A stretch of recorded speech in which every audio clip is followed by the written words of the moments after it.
దేవుని పరిశుద్ధ నామంకి స్తోత్రములు. మరి నీవేదైనా జబ్బుతో, ఏదైనా మరి అస్వస్థతతో నీవు బాధపడుతున్నావా? ఇదిగో నీ అస్వస్థత అంతయు ఆయన యొక్క గాయములలో మరి స్వస్థత ఉంది. మరి ఆయనే యేసుక్రీస్తు. మరి మన పాపముల విషయంలో ఆయన చనిపోయినాడు. మన మరి రోగముల విషయంలో ఆయన చనిపోయినాడు. చూద్దామా? మొదటి పేతురు 2:24. మనము పాపముల విషయమై చనిపోయి నీతి విషయమై జీవించున్నట్లు, మనం పాపం విషయంలో చనిపోయి నీతి విషయంలో మనం బ్రతికేటట్లు అంటే జీవించున్నట్లు ఆయన తానే తన శరీరమందు మన పాపములను మ్రాను మీద మోసెను. మ్రాను మీద అంటే మరి చెక్క మీద, ఆయన చెక్క మీద మోసినాడు.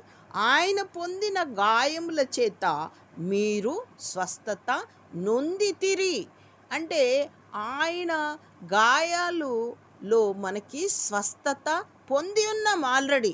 కాకపోతే బ్యాంకులో మనము డబ్బులు ఏ విధంగా దాచి ఉంచినామో ఆ విధంగా ఆ సిలువలో మనకి స్వస్థత దేవుడు ఆల్రెడీ పెట్టి ఉంచినాడు.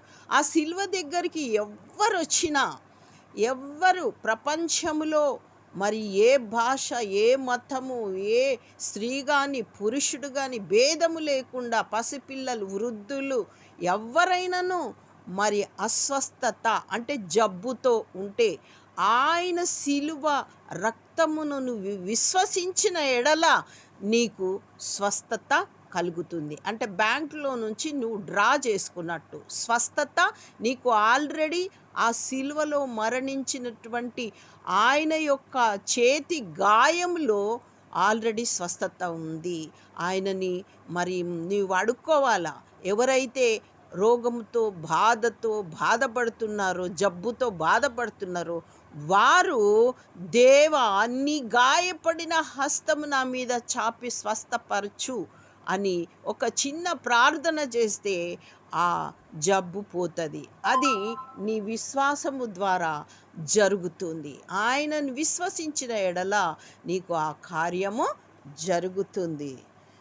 మొదటి పేతురు 3:18 ఏలయనగా మనలను దేవుని యొద్దకు తెచ్చుటకు అనీతిమంతుల కొరకు నీతిమంతుడైన క్రీస్తు శరీర విషయంలో చంపబడి ఆత్మ విషయంలో బ్రతికింపబడి పాపముల విషయంలో ఒక్కసారే శ్రమపడ్డాడు. ఆయన పాపం విషయంలో ఒక్కసారి మరీ